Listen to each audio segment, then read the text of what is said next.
بسم اللہ الرحمن الرحیم۔ اللہم صلی علی سیدنا و مولانا محمد وعلی آلہ و اصحابہ وسلم۔ اللہم انا نحمدک و نستعینک علی ھذا۔ باب فی المجروح یتیمم۔ 127 نمبر باب ہے۔ تیمم کے احکامات کا بیان شروع تھا،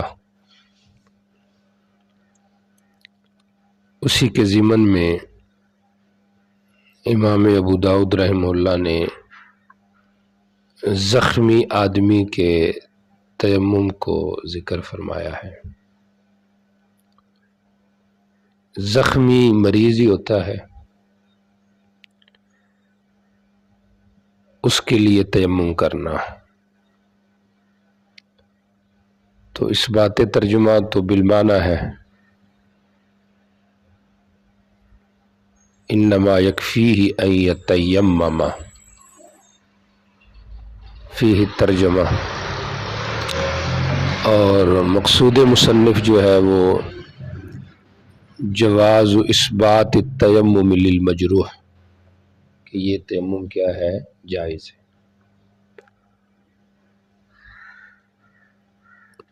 اصول حدیث کے حوالے سے پہلی جو روایت ہے 336، اس کے اندر ایک راوی ہے زبیر ابن خریق،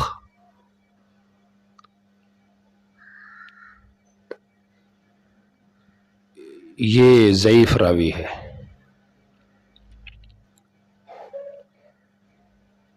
اور مزید برآں یہ ہے کہ اس میں اس حدیث کے اندر بھی متناً اضطراب ہے۔ پہلی جو روایت ہے اس کے اندر جمع بین التیمم والغسل کا بیان ہے، اور اگلی جو روایت ہے اس میں فی الحال یہاں پہ تو کسی چیز کا بیان نہیں، لیکن ابن ماجہ میں اس کے لیے غسل کو ذکر کیا گیا ہے۔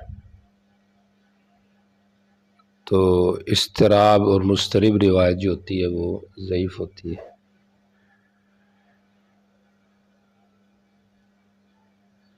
باقی یہ ہے کہ فقہ الحدیث میں اگر آپ آئیں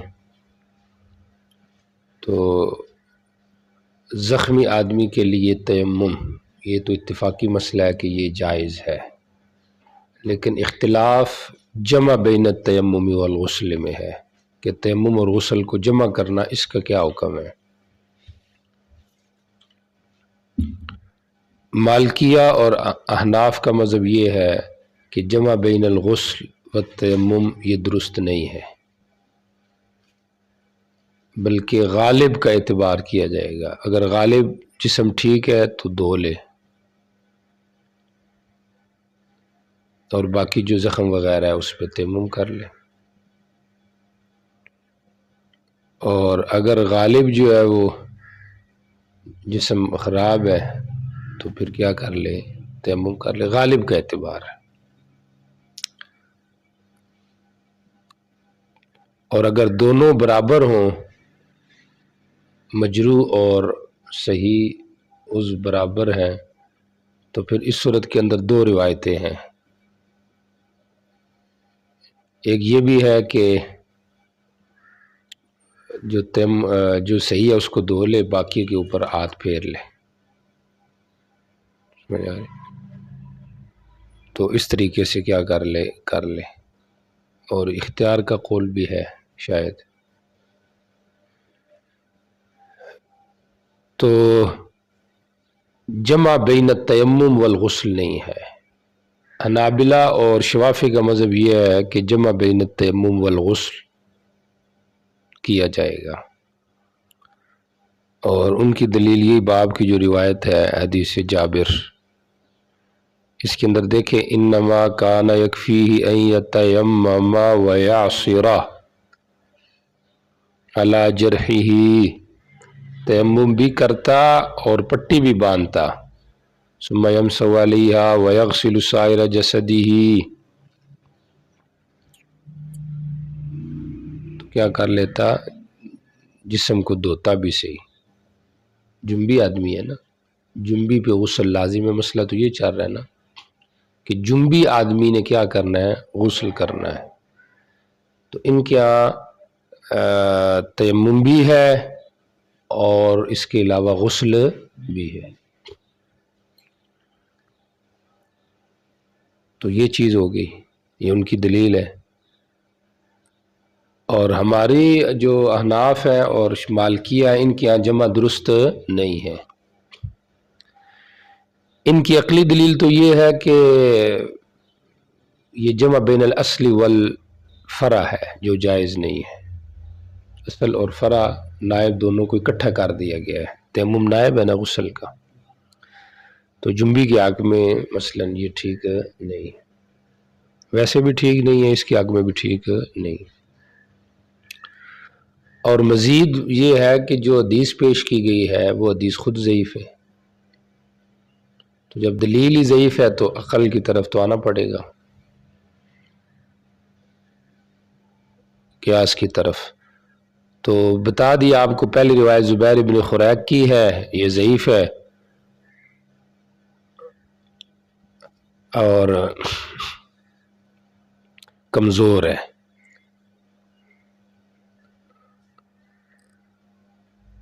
اور پھر مزید یہ کہ اس کے اندر اضطراب بھی ہے. دیکھیے آگے جو روایت ہے نا یہی، اس میں عطا ابن رباح ہے، نظر آ رہا ہے. تو وہاں پہ اس کے شاگرد کون ہے؟ اوزائی.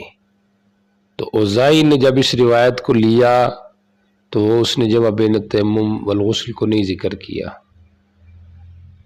اور یہ زبیر جو ضعیف راوی ہے یہ اس کو ذکر کر رہا ہے.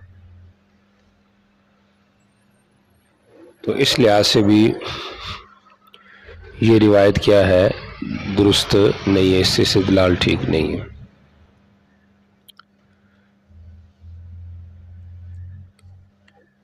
اچھا جی، اب آج ترجمۃ الحدیث کی طرف. باب فی المجروح یتیمم. یہ مجروح بھی پڑھا گیا ہے اور اس کو مجدور بھی پڑھا گیا ہے اور اس کو معذور بھی پڑھا گیا ہے.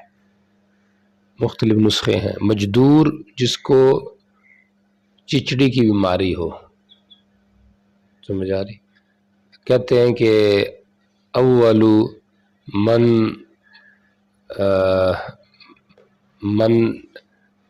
اعتصر به وقع علیہ هذا العذاب فهو قوم فرعون. قوم فرعون پہ یہ عذاب آیا تھا، چچڑی کی بیماری والا، جو جسم میں چچڑیاں پڑ جاتی ہیں، جانوروں میں بھی پڑ جاتی ہیں. اچھا جی، تو مجروح مانا جس کو زخم لگا ہے. حضرت جابر رضی اللہ تعالیٰ عنہ سے روایت ہے کہ ہم ایک سفر میں نکلے تو ایک آدمی کو ہم میں سے پتھر لگ گیا. فاصاب منا حجر فشجہ، اور اس پتھر نے اس کو سر میں زخم کر دیا، اس کو احتلام بھی ہو گیا. فسال اصحاب، اس نے اپنے صاحب سے پوچھا، انہوں نے کہا، اس نے کہا حل تجدون لی رخصتاً فی التیمم، کیا تیمم کی کوئی رخصت ہے؟ انہوں نے کہا ما نجد لک رخصتاً، کوئی رخصت نہیں. وانت تقدر علی الماء، تو پانی پہ قادر ہے. فاغتسل، اس نے غسل کیا. فمات، مر گیا. فلما قدمنا، جب ہم نبی علیہ السلام کے پاس آئے، اخبر بذالک یا اخبر بذالک، اس کی آپ کو خبر دی گئی. آپ نے فرمایا قتلوہ، انہوں نے اس کو مار دیا. قتلہم اللہ، اللہ ان کو ہلاک کرے. اللہ سالو اذ لم یعلموا، جب پتہ نہیں تھا تو انہوں نے کیوں نہیں پوچھا؟ مفتی کو جب خود تحقیق نہیں تو تحقیق کر کے عمل کا مسئلہ بتاتا نا. سمجھ آ رہی؟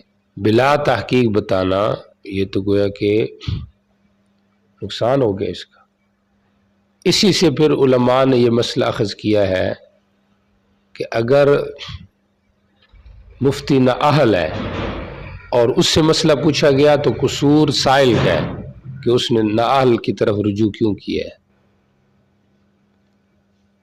سمجھ آ رہی کہ نہیں؟ اور اگر اہل ہے وہ تو پھر اہل ہے. سمجھ آ رہی؟ اہل جو ہے وہ تو اہل ہے، ظاہری بات ہے وہ تو پھر اجتہادی خطا ہوگی نا اسے. فإنما شفاء العلی، پس بے شک عئی بندے کا جو شفا، عئی اصل میں کہتے ہیں جو غیر قادر الکلام ہو، مراد یا معذور ہے. لا علم آدمی کے لیے شفا، تو سوال ہے کہ وہ پوچھے، تو انہوں نے کیوں نہیں پوچھا؟ وَإِنَّمَا كَانَ يَكْفِي، اب آگے آپ نے اس کو بتایا کہ کافی تھا اس کو یہ کہ وہ تیمم کرتا، وَيَعْصِرَ أَوْ يَعْصِبَ، جیسے بھی ہے، اپنے زخم پہ پٹی باندھتا، پھر اس کے اوپر ہاتھ پھیرتا اور اپنے باقی جسم کو دھو لیتا. تو اب جب اس نے سارا غسل کیا تو پانی دماغ میں چلا گیا تو مر گیا. اب یہاں پہ یہ استدلال ہے جمہور کا، یہ تیمم و یعصر، دو جواب آپ کو پیچھے دے دیے ہیں.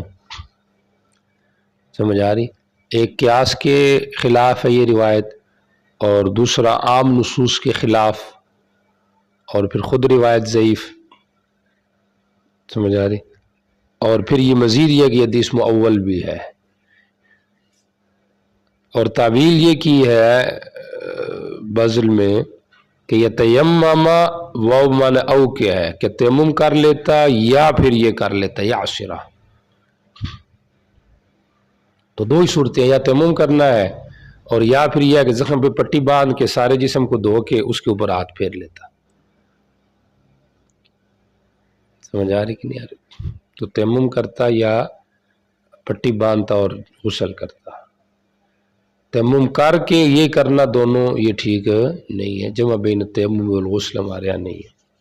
اگلی روایت میں دیکھیں، عطا بن نبی رباح کہتے ہیں کہ انہوں نے عبداللہ بن عباس سے پوچھا کہ ایک آدمی کو زخم پہنچ گیا نبی علیہ السلام کے زمانے میں، پھر اس کو احتلام بھی ہوا، اس کو غسل کا حکم دیا گیا، اس نے غسل کیا اور مر گیا.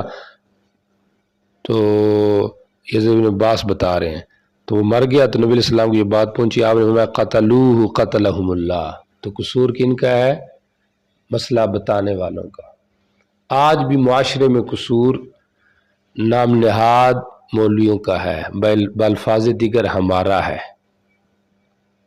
سمجھ آ رہی؟ بہت سارے لوگ یہ بھی تعبیر اختیار کرتے ہیں، یہ بھی غلط ہے، مولویوں پہ ڈال دینا.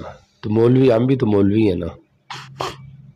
بات سمجھ آ رہی؟ شروع تو اپنے آپ سے کرنا چاہیے نا کہ قصور ہمارا ہے.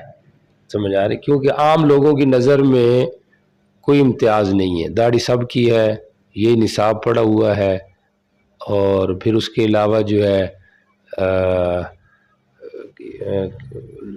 حیت، صورت، پہچان، نصاب، اور پھر معاشرے کے اندر جو اتھارٹی ہے وہ بھی سب کی کیا ہے؟ برابر ہے. تو اس لیے یہ آپ مہربانی کرنا، آپ سے گزارش ہے کہ تھوڑا ہاتھ گزارا کرنا ہے. سمجھ آ رہی؟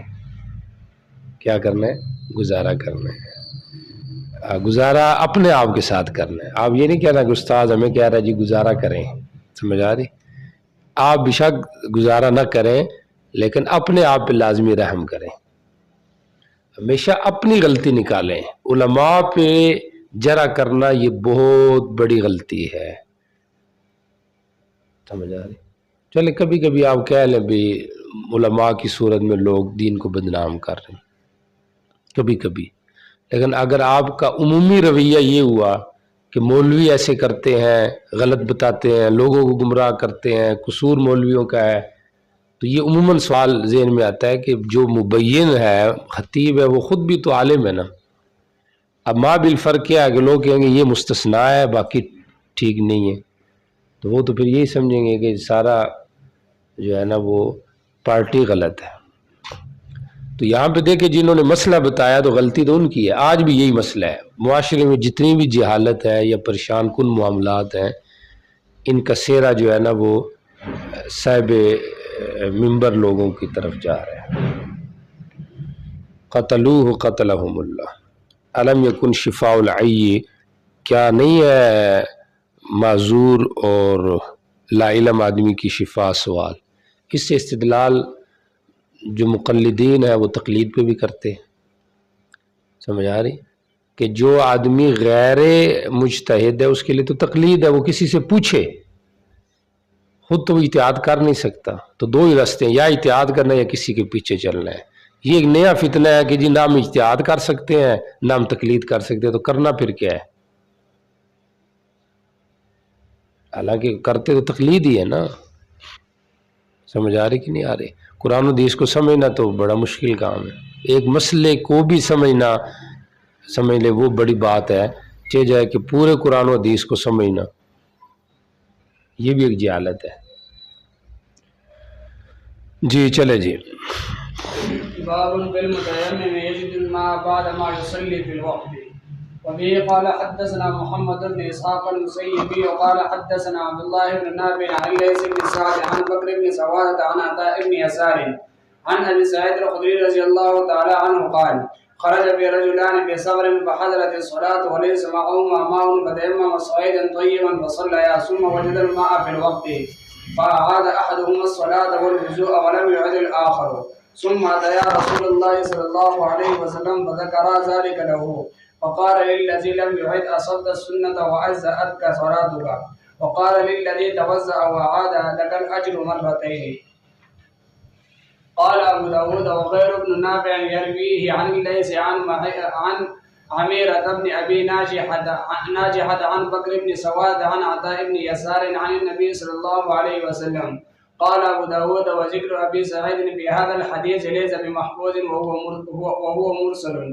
وبه قال حدثنا عبد الله بن مسلمة قال حدثنا ابن لهيعة عن بكر بن سواد عن أبي عبد الله مولى إسماعيل بن عبيد عن عطاء بن يسار أن رجلين من أصحاب رسول الله صلى الله عليه وسلم بمعناه.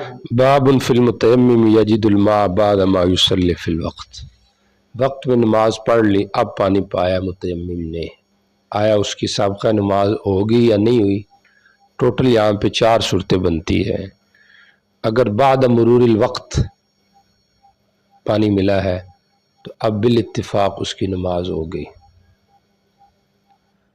ٹھیک ہو گیا۔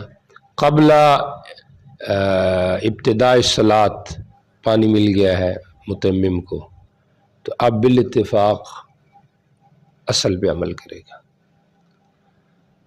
دوران اگر نماز پانی ملا ہے تو اس میں احناف اور حنابلہ کی رائے یہ ہے کہ اب اس کا تیمم ٹوٹ گیا ہے، دوری وغیرہ میں بھی یہ مسئلہ گزرا ہے، اب نئے سرے سے وضو کر کے پڑھے۔ اور جب کہ دیگر جو فقہا ہے ان کی رائے یہ ہے کہ نہیں، اب شروع کر بیٹھا ہے تو بس ٹھیک ہے، اب لا تبطلوا اعمالکم۔ اور اگر بعد انتہائی الصلاۃ اس نے پانی کو پایا ہے لیکن قبل خروج الوقت، بعد انتہائی الصلاۃ و قبل خروج الوقت، تو ائمہ 4 کے ہاں صحت صلاتہ ولم یجب علیہ اعادتہ، اس کا اعادہ لازم نہیں ہے۔ بعض تابعین سے اس کا اعادہ منقول ہے، بعض تابعین سے اس کا اعادہ منقول ہے۔ بات سمجھ آ رہی ہے؟ اور جو پہلا مسئلہ گزرا ہے نا کہ اگر اس نے تیمم کر لیا ہے اور پھر اس نے پانی پا لی، اس میں بھی ظاہریہ کا اختلاف ہے۔ وہ کہتے ہیں تیمم ہو گیا ہے، یہ ایک عمل ہے، اور لا تبطلوا اعمالکم۔ تو سورہ 4 فہمتم؟ الاولی ان یجد الماء بعد خروج الوقت و اتمام الصلاۃ فاتفق الفقہاء فی ذلک علی ان علیہ اعادۃ الصلاۃ، والثانی منها ان یجد الماء فی الوقت وقبل ابتداء الصلاۃ فعلیہ ان یتوضا ویصلی عند الائمة الاربعہ خلافا للظاہریہ۔ وفی دوران الصلاۃ اذا وجد الماء ففیہ اختلاف الائمہ، قالت الحنفیہ والحنابلہ علیہ ان یعید الصلاۃ ویتوضا لانہ قادر علی الاصل والجمع بین الاصل والفرع غیر مستقیم، وقبل انتہاء العمل اذا قدر علی الاصل یعود الحکم الی اصلہ۔ اور السورۃ الرابعہ منہا اذا وجد الماء بعد انتہاء الصلاۃ وقبل خروج الوقت. اتفق الائمۃ الاربعہ لا یجب علیہ اعادتہ خلافا لبعض الفقہاء التابعین وهم یقولون علیہ ان یعید صلاتہ. آ رہی کہ نہیں سمجھ آ رہی؟ اچھا جی، یہ 4 صورتیں شیخ فہمتا؟ ماشاء اللہ، انقلاب لگتا آئے گا انشاءاللہ تعالی. کل وہ جو پورا نام آپ نے بتایا اس کا بھی اثر ہے نا. ماشاء اللہ، بارک اللہ. اچھا جی، یہ تو ہو گیا سورہ اربع جو فقہ الحدیث کے حوالے سے تھی. میں نے پہلے بتا دیے، حالانکہ اس کو چوتھے نمبر پہ بتانا چاہیے تھا. بہرحال تو اس بات ترجمہ تو بالمعنی ہے، اور وہ یہی ہے چونکہ سورہ اربع ہے کہ نماز پڑھنے کے بعد پانی ملا، تو پڑھنے کے بعد پانی ملنا حکم گزر چکا ہے، اعادہ لازم نہیں ہے ائمہ اربعہ کے یہاں. تو اس بات ترجمہ بالمعنی مقصود مصنف بھی عدم اعادے کے حکم کا اثبات ہے.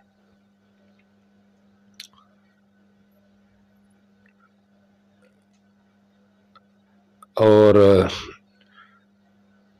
تیسری چیز ہے اصول حدیث کے حوالے سے، تو یہ جو روایات آ رہی ہیں توجہ کریں، تو یہ دونوں روایتیں ضعیف ہیں. اور وجہ ضعف کیا ہے؟ ایک تو اس کے مرسل اور مرفوع ہونے میں اختلاف ہے. عن ابی سعید الخدری ہے کہ نہیں راوی، اور اس کے بعد قال ابو داؤد کدھر ہے؟ تیسری سطر پہ قال ابو داؤد وغیر ابن نافع، غیر ابن نافع یعنی تلمیذ اللیث، غیر نافع، غیر ابن نافع یعنی عبداللہ کے علاوہ نافع کے جو شاگرد ہیں وہ لیث سے نقل کرتے ہیں، لیکن لیث نقل کرتا ہے امیرہ بن ابی ناحیہ سے، اور وہ نقل کرتا ہے بکر بن سوادہ سے. تو گویا کہ یہ مزید فی متصل الاسانید کے قبیلے سے یہ روایت ہے کہ غیر ابن نافع نے ایک راوی اور بڑھایا بیچ میں، امیرہ. ٹھیک ہو گیا. اور پھر انہوں نے عطا ابن یسار عن النبی کیا ہے، یعنی یہ مرسل روایت ہے، انتہا سے صحابی گرا ہوا ہے، نام اس کا گرا ہوا ہے. ٹھیک ہو گیا. قال ابو داؤد، اور امام ابو داؤد کہتے ہیں کہ وذکر ابی سعید راوی الحدیث صحابی الرسول ابو سعید الخدری، اس حدیث میں محفوظ نہیں ہے ان کا ذکر، تو یہ روایت مرسل ہو گئی ہے. ٹھیک ہو گیا. اچھا جی، اگلی روایت دیکھیں، اس کے اندر کیا ہے؟ عطا ابن یسار ان رجلین من اصحاب النبی، تو یہ کوئی اور 2 آدمی ہیں، یعنی عطا ابن یسار ڈائریکٹ نقل کر رہا ہے کہ 2 آدمی نبی علیہ السلام کے حساب سے، سمجھ آ رہی؟ ابو سعید خدری کا واسطہ نہیں ہے. تو مطلب مرسل روایت راجح ہے بنسبت مرفوع کے، اور مزید فی متصل اسناد کے حوالے سے بھی یہ روایت ہے. تو ایسے ہی جو ہے وہ یہ روایت شاذ بھی ہے جو موجود ہے عبداللہ ابن نافع کی. تو یہ ساری چیزیں بتا رہی ہے کہ یہ روایت کیا ہے؟ ضعیف ہے. بہرحال ضعیف حدیث ہونا اس کے متروک ہونے کی دلیل نہیں ہے. آ رہی بات سمجھ؟ جب پھنس جائیں تو پھر تو آپ کیا وجہ ترجیح میں تو آپ کہہ سکتے ہیں کہ ضعیف ہے، لیکن ضعیف متروک ہونے کی دلیل نہیں ہے. ترجمہ الحدیث دیکھیے. حضرت ابو سعید خدری رضی اللہ تعالیٰ سے روایت ہے، 2 آدمی نکلے ایک سفر میں، فحضرت الصلاۃ، نماز حاضر ہو گئی، ولیس معہما ماء، ان کے پاس پانی تھا ہی نہیں، فتیمما، انہوں نے تیمم کیا، صعیدا طیبا فصلیا، اور انہوں نے کیا کی؟ نماز پڑھی. تو قصد اچھی چیز کا ہونا چاہیے، اللہ ہمیں اس کی توفیق عطا فرمائے. سمجھ آ رہی؟ قصد اور ارادہ اور قدم اچھی چیز کی طرف اٹھانا چاہیے. خوش قسمت ہوتے ہیں جن کو اچھی چیز بھی مل جائے زندگی میں، اچھے ساتھی مل جائیں. سمجھ آ رہی کہ نہیں آ رہے؟ یہ بھی ایک غنیمت ہے. اچھا مدرسہ مل جائے یہ بھی کیا ہے؟ غنیمت ہے. اچھا مشاہرہ مل جائے یہ بھی کیا ہے؟ غنیمت ہے.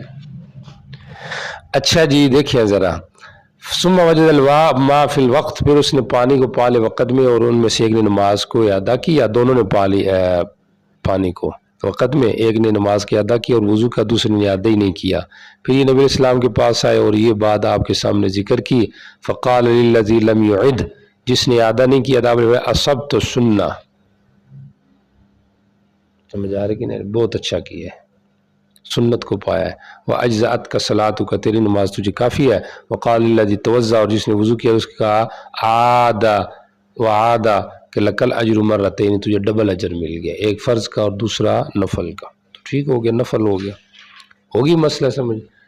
تو فقہ الحدیث میں جو یہ احناف کی دلیل تھی، مذہب تھا، اس کی مخالف نہیں ہے روایت کہ جب نماز ہو چکی ہے تو اعادہ واجب نہیں ہے، اگر کوئی پڑھتا ہے تو اس کی نفل نماز ہوگی. جی چلیں جی.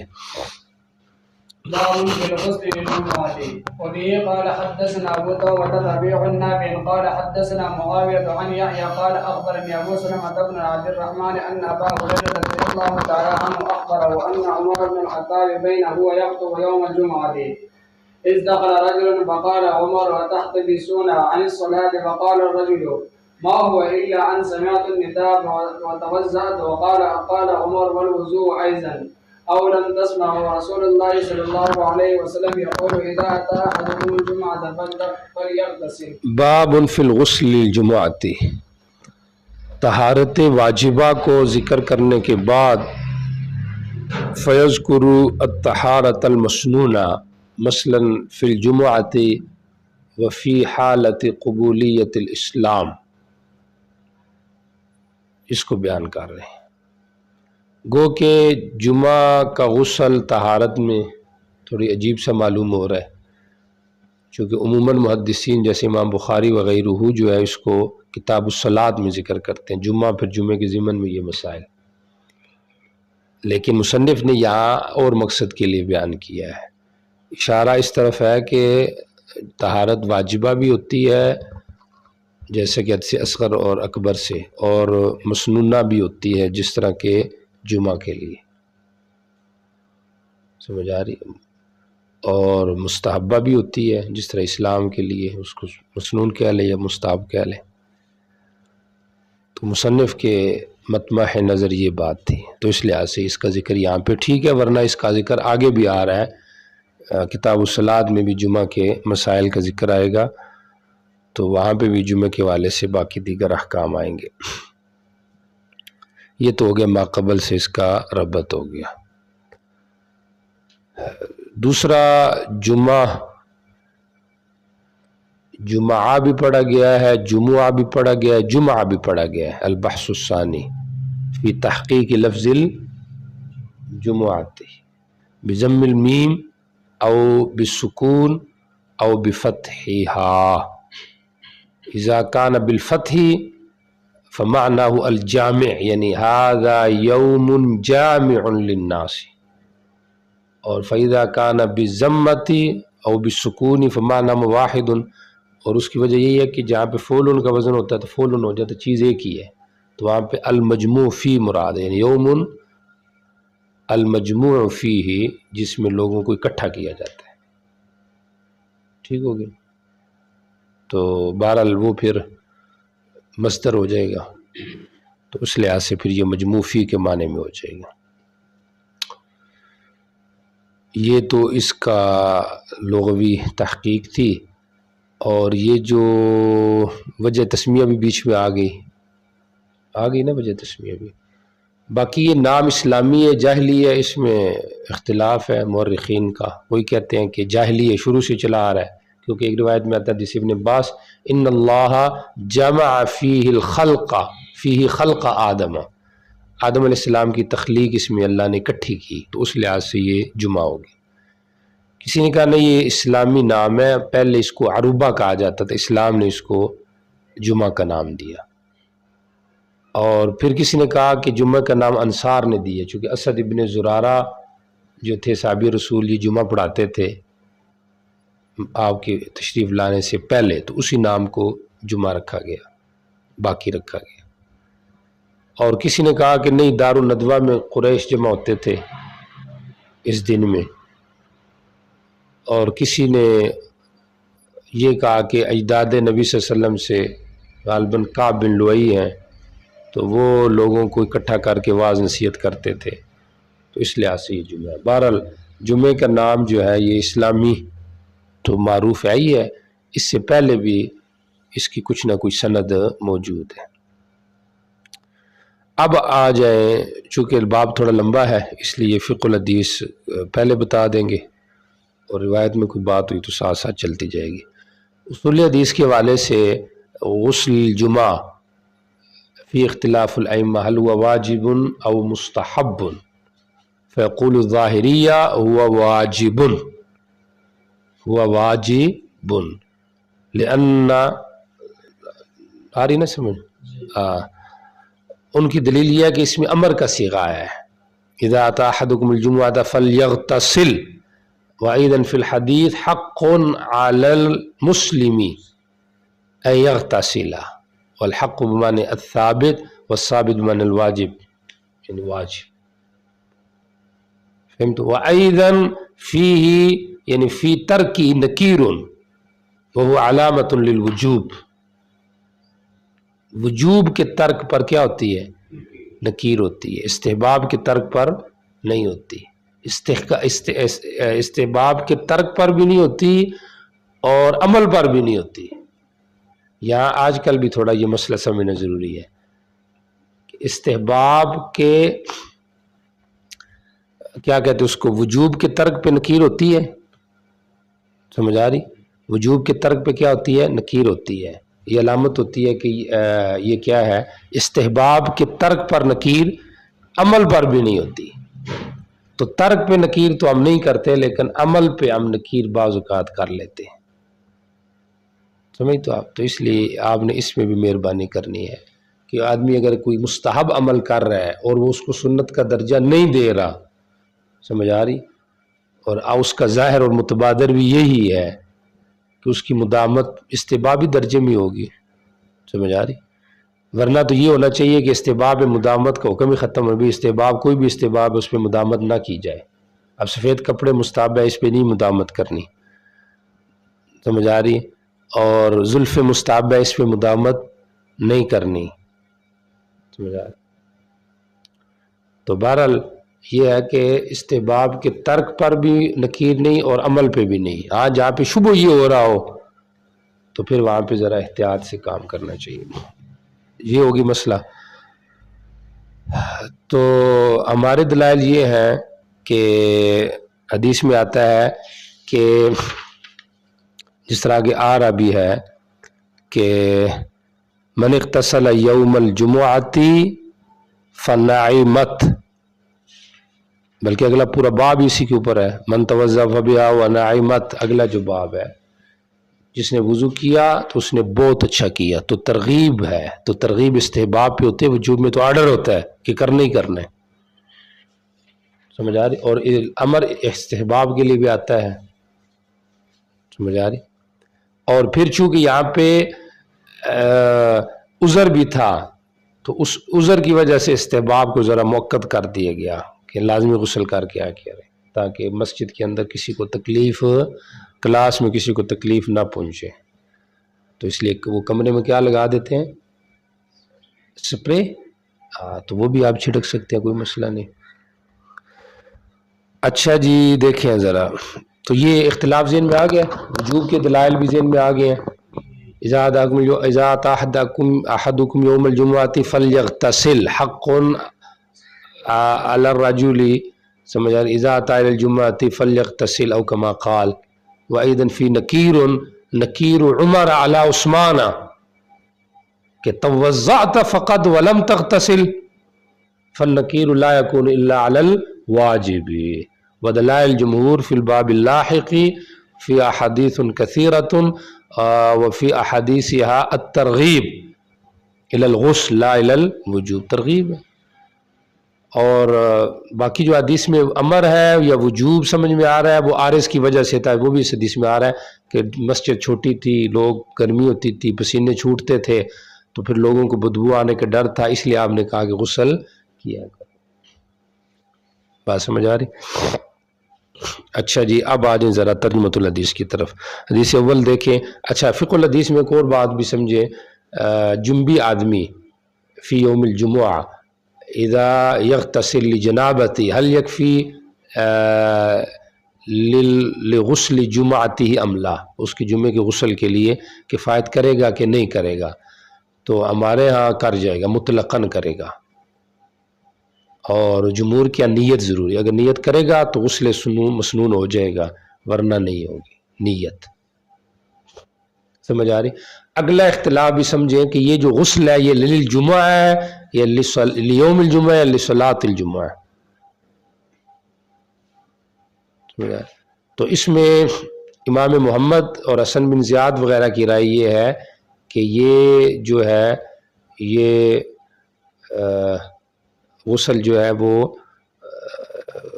لیوم الجمعہ ہے، جمعے کے دن کے لیے، اور دیگر ائمہ کی رائے یہ ہے کہ نہیں، یہ نماز کے لیے۔ اور ثمرہ اختلاف سمجھ آئے گا آپ کو کہ ایک آدمی کا غسل مثلا کیا اس نے، بعد میں اس کا دس لائق ہو گیا، وہ وضو کر کے جمعہ پڑھتا ہے، یہ جمعے کے بعد غسل کرتا ہے، سمجھ آ رہی؟ تو آیا اس کو وہ سنیت ملی ہے یا نہیں ملی؟ تو یہ چیز اس میں ثمرہ ظاہر ہوگا۔ باقی حضرت فرماتے ہیں غالباً زکریا رحمہ اللہ کہ 3 قسم کے غسل حدیث میں موجود ہے، ایک جمعے کا غسل، ایک ہفتے میں 1 دفعہ کا غسل، اور ایک صلاۃ جمعہ کا غسل۔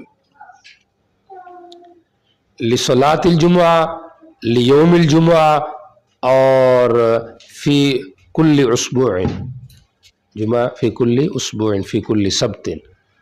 تو تداخل ان کے درمیان ممکن ہے، تداخل کیا ہے؟ ممکن ہے، لأن الرجل الذي يغتسل قبل صلاة جمعته قبل صلاة الجمعة فيصلي بذلك فينفي فيه 3 غسلات فيتداخل جميع الغسلات فيه، تمام غسل آ جائیں گے، کیونکہ ہفتے کا غسل بھی ہو گیا ہے، ہفتے میں کیا اس نے 1 دن، اور دن میں بھی ہے اور نماز کے لیے بھی ہے، ٹھیک ہو گیا۔ جمعے کے علاوہ کرتا ہے تو پھر ہفتے کا ہے، لیکن ان کا نہیں ہے۔ جمعے کے بعد کرتا ہے تو یوم جمعہ کا ہو جائے گا، ہفتے کا بھی ہو جائے گا، نماز کا نہیں ہوگا۔ بات سمجھ آ رہی کہ نہیں؟ جی، اب ذرا آ جائے پہلی روایت کی ترجمت کی طرف۔ حضرت عمر بن خطاب رضی اللہ عنہ سے روایت بن یخطب الجیران کی خطبہ دے رہے تھے جمعے کے دن، ایک آدمی داخل ہوا، عثمان بن عفان رضی اللہ عنہ۔ فقال عمر نے کہا تحتبسون عن الصلاۃ، نماز سے پیچھے رک گئے ہو؟ فقال رجل، آدمی نے کہا ما ہوا الا ان سمعت النداء، نہیں تھا یہ مگر میں نے آواز سنی اذان کی تو میں نے وضو کیا ہے۔ حضرت عمر نے کہا والوضوء ایضا، اور وضو اس طرح، صرف وضو؟ کیا تم نے نہیں سنا نبی علیہ السلام کو کیا فرما رہے تھے جب تم اس کو یا جمعہ کے دن پس غسل کرے؟ اس کو کہتے ہیں کہ عشق کے انداز، جی عشق کے انداز نرالے دیکھے، آگے کیا ہے؟ جس نے سبق یاد کیا اس کو چھٹی نہ ملے۔ یہ عشق کے انداز ہے، یعنی ہوا ینکر علی عثمان رضی اللہ لأنہ یفہم ویعلم بفراست انہ خلیفۃ بعدہ فہو یکسل فالامام یکسل فالمقتدیون ماذا یفعلون بعدہ، فہمتم؟ انتم الائمہ ایضا فی الزمان اللاحق وفی الزمان الموجود۔ آ رہی کہ نہیں سمجھ آ رہی؟ تو اس کو بھی سمجھنا چاہیے۔ اللہ ہمیں توفیق دے جی، بہت مشکل مرحلہ ہے، اللہ آسانی پیدا فرمائے۔ یہ تو ہم کہتے ہیں اللہ ہمیں صحابہ کے نقش قدم پہ چلائے، لیکن چلنا بڑا مشکل ہے۔ آگے آ رہا ہے عبداللہ بن مسعود کا شاید اس میں نہیں اور جگہ میں ہے کہ پہلے جمعے والے دن مسجد میں پہنچے ہوتے تھے، سمجھ آ رہے؟ ہم نے جمعہ پڑھانا ہو تو مشکل سے پہنچتے ہیں، تو پڑھنا ہو تو پھر کدھر پہنچے گے، سمجھ آ رہی؟ بہرحال دیکھیں ذرا، تو اصل نکیر وہی یہی دلیل ہے، ظاہریہ کی بھی یہی دلیل ہے، جمہور کا بھی اسی سے استدلال ہے کہ عثمان کا وضو کر کے آنا ہی بتا رہا ہے کہ یہ لازم نہیں ہے، بات سمجھ آ رہی؟ اور یہاں پہ تو اتنا ہے، اور روایت طبرانی کے اندر ہے، کیا کہتے اس کو، صحیح ابن عوانہ کے اندر ہے کہ عثمان نے خطاب کر کے کہا یا امیر المومنین. سمجھ آ رہی؟ جی چلے جی. وبه قال حدثنا عبد الله بن مسلمة بن غانم عن مالك عن صفوان بن سليم عن عطاء بن يسار عن ابي سعيد الخدري رضي الله تعالى عنه ان رسول الله صلى الله عليه وسلم قال غسل يوم الجمعة واجب على كل محتلم. محتلم یعنی بالغ، اور واجب بمعنى ثابت، اور وليس المراد الان وجوب الشرعی لان الناسخ موجود. آ رہی کہ نہیں سمجھ؟ ناسخ کیا ہے؟ موجود ہے. جی چلے. وبه قال حدثنا يزيد بن خالد الرملي قال حدثنا المفضل يعني ابن فصالة عن عياش بن عباس عن بكير عن نافع عن ابن عمر عن حفصة رضي الله تعالى عنها عن النبي صلى الله عليه وسلم فقال على كل محتلم راح الجمعة وعلى كل من راح إلى الجمعة الغسل. جی ہر محتلم پر جمعے کی طرف جانا رواح، جو جائے تو اس پر غسل بھی ہے. جی. قال ابو داود اذا اغتسل الرجل بعد طلوع الفجر اجزأه من غسل الجمعة وان اجنب. اگرچہ وہ کیا ہو، جنبی ہو، تو یہ کفایت کر جائے گا. تو وہی بات آپ کو بتا دی کہ نیت کی ضرورت ہے جمہور کی. ہمارے ہاں بغیر نیت کے بھی کیا ہو جائے گا؟ کافی ہو جائے گا.